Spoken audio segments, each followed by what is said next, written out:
Bonjour et bienvenue sur la chaîne Citoyen Lucide. Nous sommes aujourd'hui vendredi le 12 janvier 2024 et nous démarrons la revue de l'actualité maintenant. Alors, j'ai enfin réussi à récupérer mon compte Facebook après 3 jours de prison Facebook.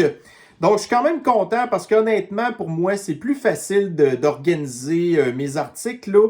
Mais bon, j'ai quand même constaté que c'est ultra shadow ban, là. Écoutez, juste pour vous dire, là, voyez-vous, la publication que j'ai faite présentement a été publiée de ça 56 minutes. Puis si je regarde là au niveau de la portance des affaires, bon, il y a 25 personnes qui l'ont vu seulement sur une possibilité de plus que 1900 abonnés.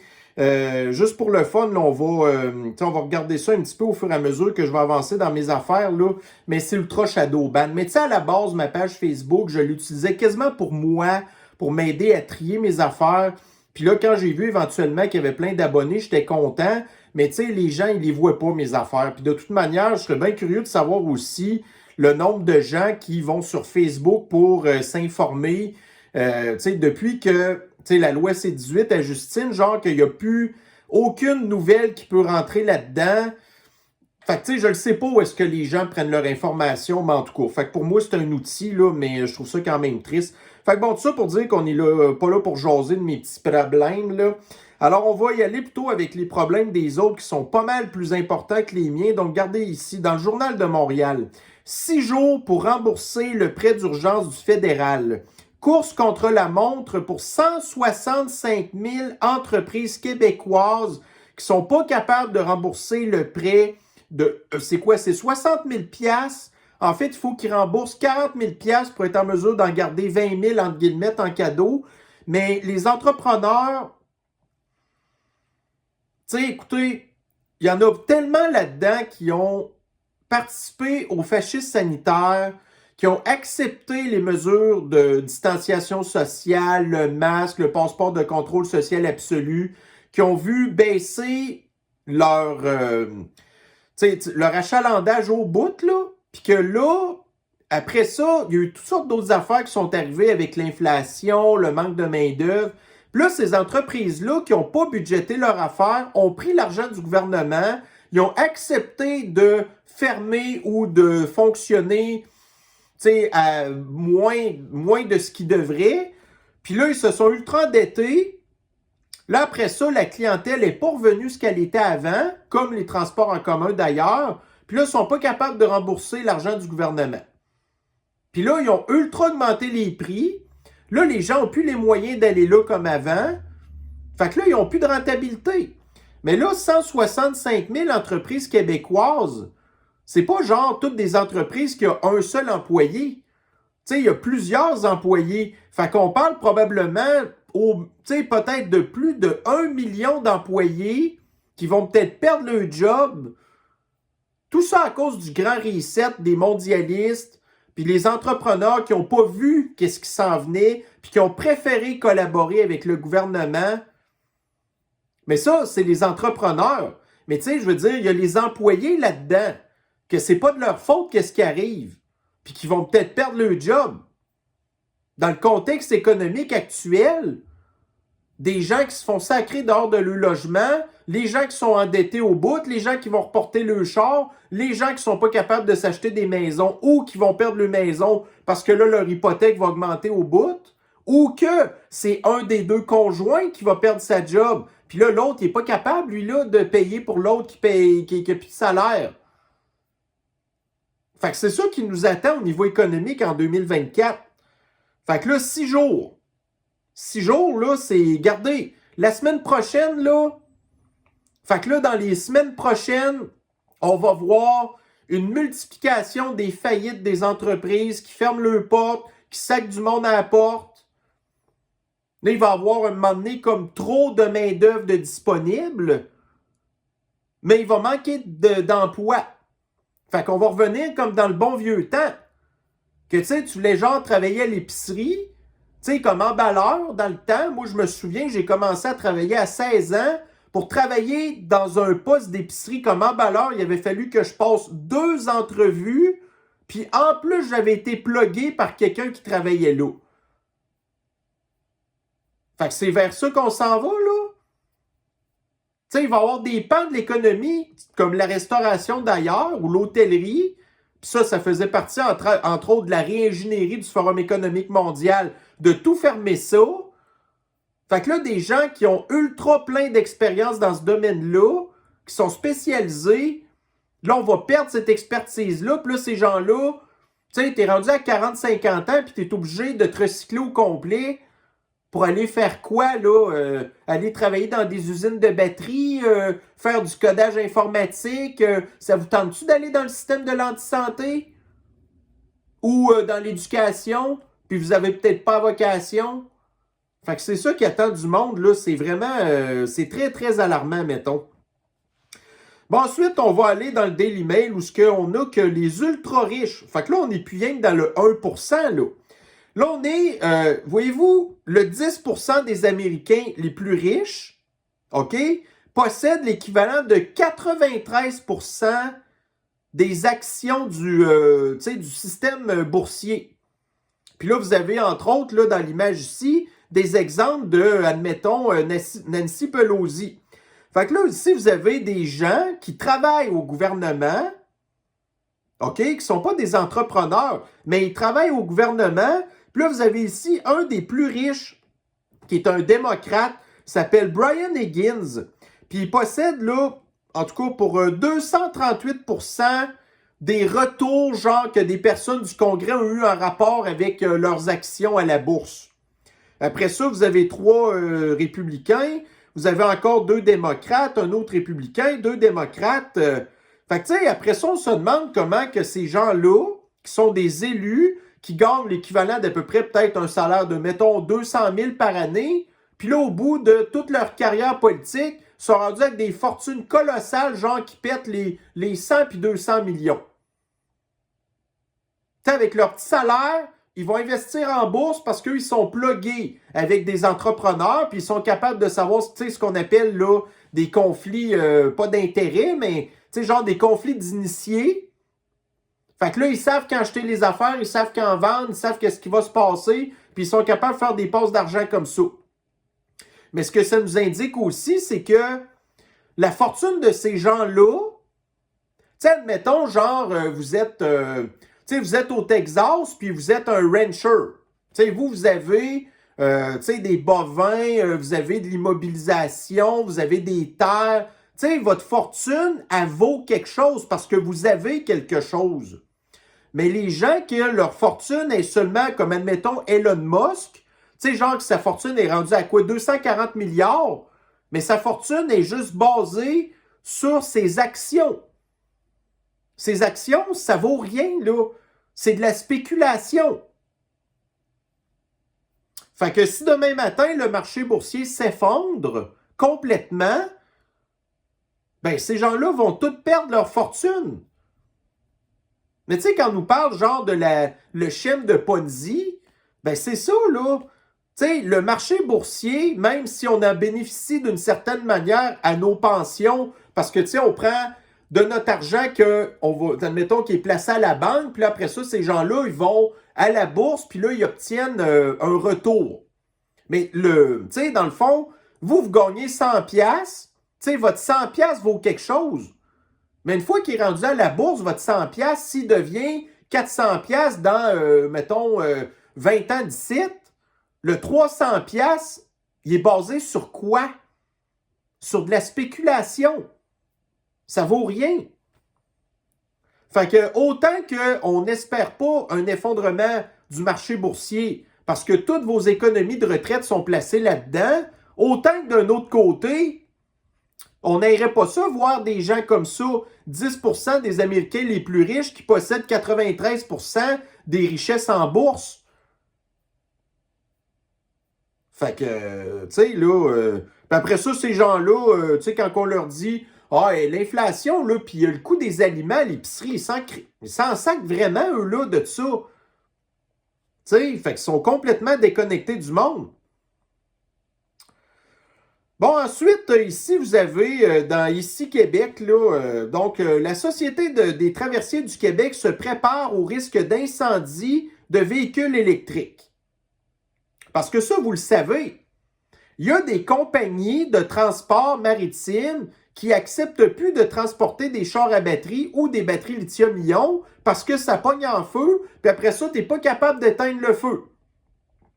Mais là, étant donné que nous, ici, au Québec, hein, à partir de 2035, plus de chars à gaz, que des chars à batterie, parce que là, il faut rentabiliser l'usine de Nordvolt, là, qu'on va perdre 7 milliards là-dedans. Mais là, ils vont avoir des traversiers avec des chars électriques, qu'éventuellement, une batterie va surchauffer, le char va pogner en feu, puis après ça, tu ne peux pas éteindre ça comme tu veux. Au même titre que, admettons, les traversiers électriques. Si éventuellement la batterie du bateau pogne en feu, ben c'est terminé. C'est sauf qui peut.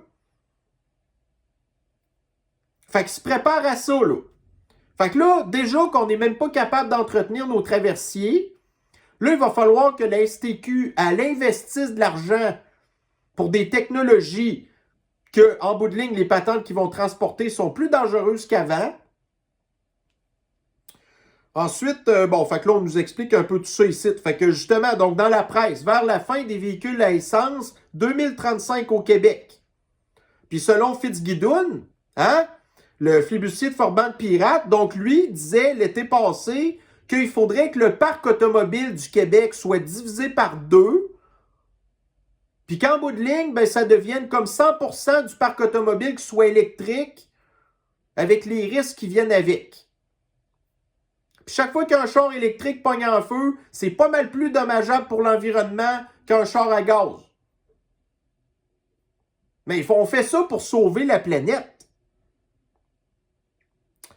Ensuite, ici, donc on avait vu passer de ça 3 jours, une députée des conservateurs au fédéral qui avait appuyé une pétition qui réclamerait le retrait du Canada de l'ONU. L'ONU, les mondialistes. Fait que là, l'extrême gauche rit de ça. Là, les mondialistes, mettons que ça ne le tente pas plus qu'il faut. Ben là, ici, voyez-vous, une des raisons pour laquelle on veut sortir de l'ONU, d'ailleurs, c'est parce que vous avez, donc 2024 va être une année encore plus chaude que la Terre qui a bouilli en 2023. Donc, qu'est-ce qui est plus chaud que bouillir, là? Ben, une éruption volcanique. Tu sais, la Terre, en 2024, va être un magma partout sur la surface du globe. Ça, c'est ce que l'ONU dit. Fait que nous, on est comme tannés de se faire dire des niaiseries par l'ONU.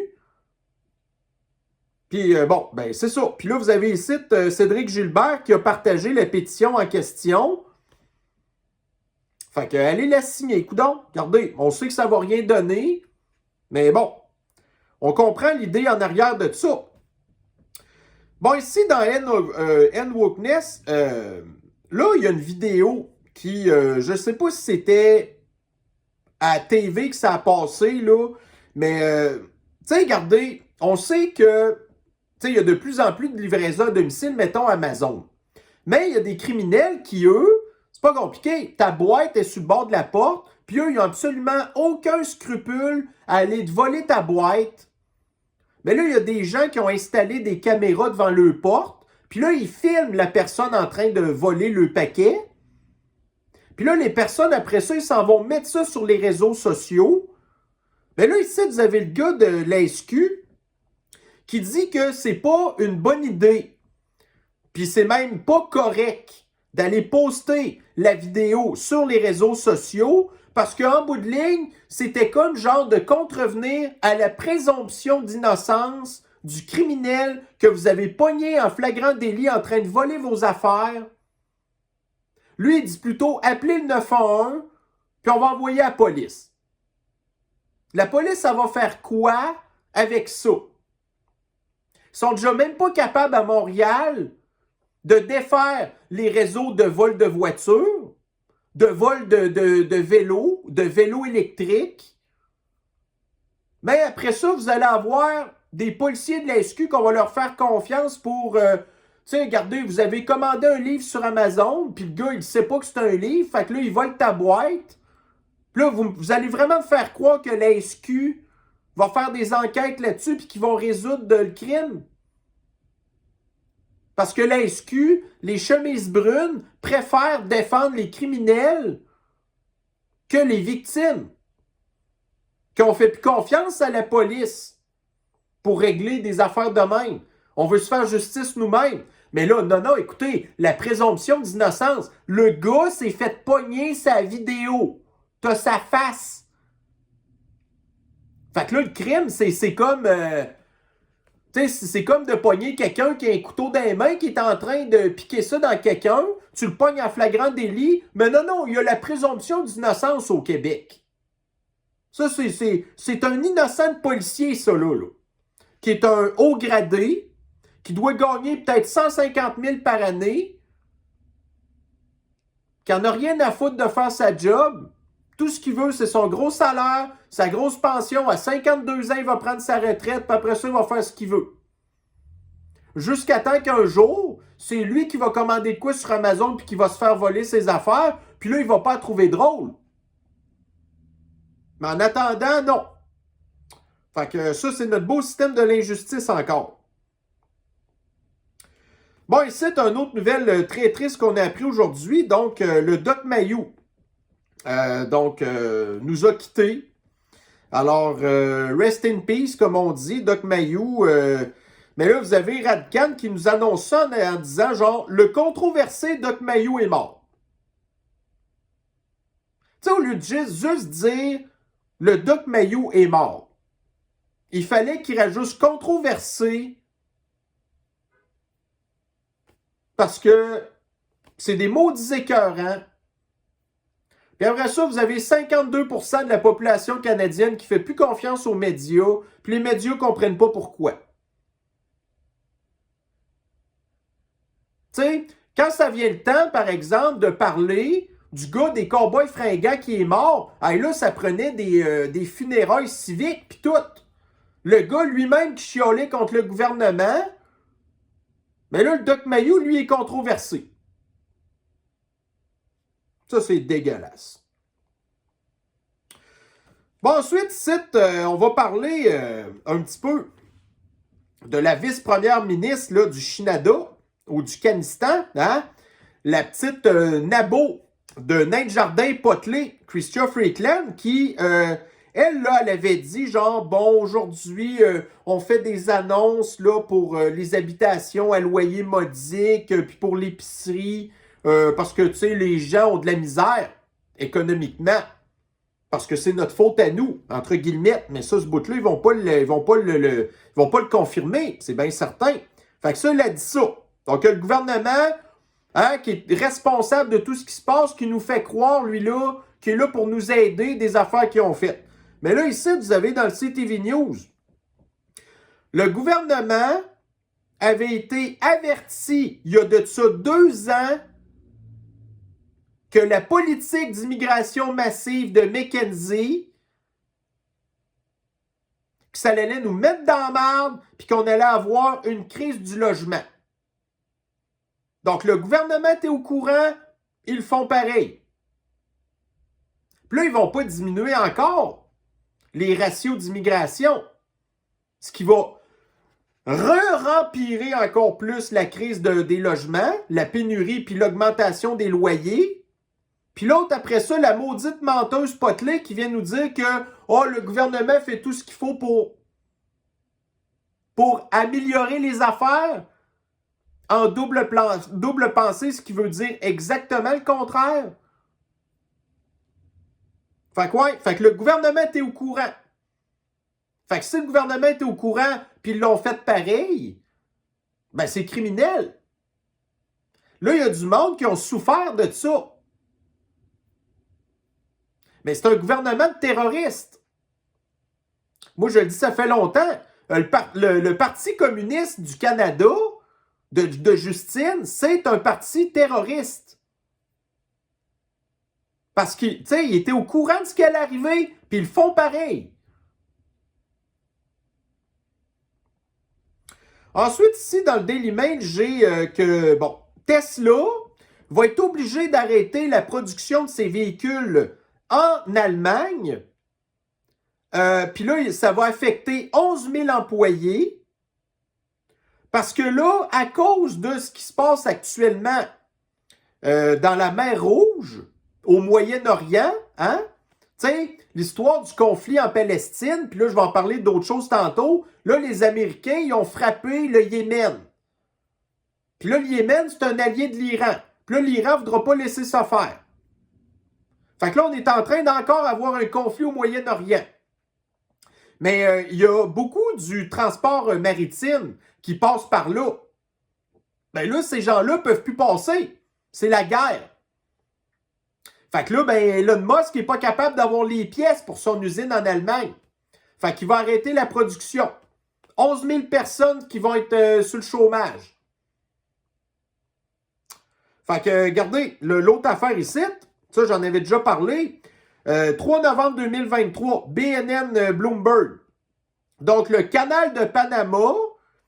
Donc, tu sais, l'achalandage, donc le trafic maritime est beaucoup diminué à cause des impacts des changements climatiques qui nous disent qu'il n'y a plus d'eau dans le canal de Panama qui est contrôlé bizarrement par la Chine. Fait que là, on ne peut plus passer les bateaux dans le canal de Suez. On ne peut plus passer les bateaux dans le canal de Panama.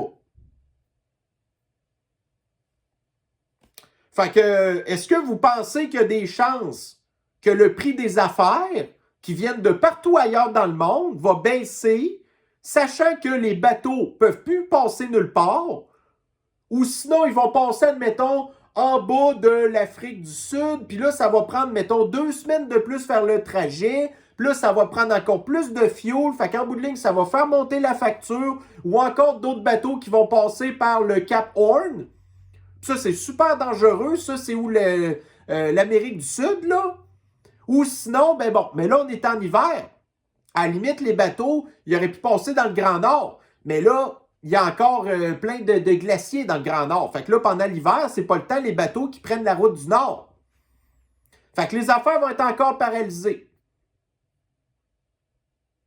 Fait que la chaîne d'approvisionnement qui était débarquée en 2020 à cause de la pandémie provoquée par les mondialistes, ben là, en 2024, vous allez avoir une nouvelle débarquement de la chaîne de l'approvisionnement à cause du conflit au Moyen-Orient qui a été déclenché par les mondialistes. C'est dégueulasse. Fait que justement, ici, on l'a, là. Donc, la nuit passée, les États-Unis ont déclenché une frappe aérienne au Yémen. Fait qu'ils ont lancé une centaine de missiles de précision sur des cibles militaires, entre autres du Yémen. Fait qu'entre autres, pour faire ces frappes-là, ben, ils ont entre autres envoyé des missiles Tomahawk. Un missile Tomahawk, là, ça coûte entre 4 et 6 millions de dollars le missile. Fait que multipliez ça par 100 missiles. Fait que ça fait l'affaire, ça, du complexe militaro-industriel des États-Unis qui vend tous ces missiles-là. Le Yémen. Le Yémen qui est tellement une menace à l'Occident. Puis le pire là-dedans, c'est que Joe, en tout cas, ces personnes en arrière qui manipulent les cordes, ont donné l'autorisation de la frappe sans passer par le Congrès des États-Unis. Ce qui est inconstitutionnel. Mais la démocratie, les démocrates s'en fichent totalement. Fait que là, ici, on a plein d'autres petits sous-articles.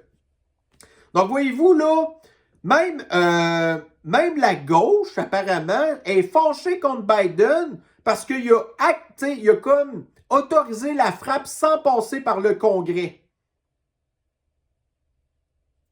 Vous avez même la Turquie là, qui accuse les États-Unis et le Royaume-Uni qui ont participé à la frappe au Yémen de virer la mer Rouge, c'est-à-dire le Moyen-Orient, en bain de sang. Ensuite, un autre article qu'on a ici. Donc, vous avez encore là des manifestants pro-Hamas qui ont chialé contre, évidemment, les frappes aériennes contre le Yémen. Puis là, ils sont à Times Square à New York. Puis là, ils disent genre, le Royaume-Uni puis les États-Unis allaient en enfer. Ça, ces gens-là sont aux États-Unis. Puis ils se font craquer par le lobby anti-Occident. Puis il y a même des gens qui sont payés pour manifester, là. Vous avez ici, dans le Toronto Sun, un certain Kinsella qui a écrit une couple d'articles qui nous explique qu'il y a beaucoup de manifestants pro-Hamas qui sont financés par un espèce de millionnaire, milliardaire américain qui est rendu en Chine. Puis lui, le gars, il est ultra pro-Chine. Puis la Chine est ultra anti-États-Unis. Mais le gars pro-Chine finance des affaires aux États-Unis qui, en bout de ligne, bénéficient à la Chine. Fait que, encore là, des articles super intéressants. Fait que là, le résultat de la frappe jusqu'à date, donc, il y a 5 personnes qui ont perdu la vie prématurément, 6 blessés. Il a envoyé une centaine de missiles. Ça a coûté 600 millions de dollars pour, en bout de ligne, enlever la vie à... Puis est-ce que c'est tous des terroristes, ces gens-là, ou des soldats? Ouais. Le Yémen. Le Yémen. Savez-vous c'est où le Yémen? Vous ne savez même pas c'est où le Yémen. C'est comme en bas de la grosse botte de l'Arabie Saoudite. Qu'est-ce qu'on en a à foutre du Yémen? Et puis, dernier petit article qu'on va parler aussi aujourd'hui, c'est que, bon, j'ai vu ça passer dans le Journal de Montréal, imaginez-vous. Hydro-Québec.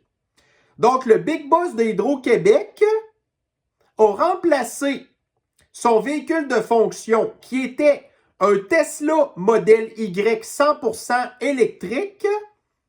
Il s'en va remplacer ça par un Volvo XC90 hybride pour un prix d'à peu près 100 000 $, mais c'est pas ça la patente. C'est que vous avez Hydro-Québec qui produit l'électricité, qui devrait donner l'exemple.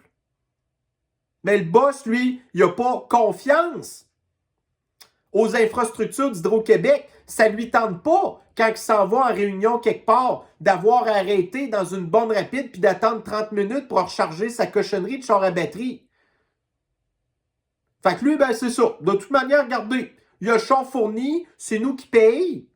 Fait que là, il s'achète un char flambant neuf, parce que là, l'autre modèle, le Tesla Y, avait 80 000 km au compteur, puis probablement que lui, ça lui tente pas de s'asseoir dans un char usagé. Fait que là, en attendant, qu'est-ce qui va se passer avec le Tesla Model Y? Ben, pour l'instant, il va croupir dans un stationnement d'Hydro-Québec, puis éventuellement, ben, ils vont probablement prendre la décision de le vendre. Fait que regardez, faites ce que je dis, faites pas ce que je fais. C'est toujours la même affaire avec ces gens-là. Alors, ceci va mettre fin à notre petite revue de l'actualité de ce vendredi qui amorce le début de la fin de semaine. Alors, sur ce, ben, je vais vous souhaiter une bonne fin de semaine. J'espère que vous allez être en mesure d'avoir des activités qui vont vous permettre de pouvoir vous changer les idées. Alors, moi, de mon côté, ben, finalement, pour les gens qui sont au courant, je vais avoir mon nouveau frigo demain dans l'avant-midi. Alors, je m'apprête justement sur le pas à aller vider ce qui me reste dans mon frigo pour autant que possible faciliter la vie des gars, là. Alors, c'est ça. Donc, on s'embarque là-dedans.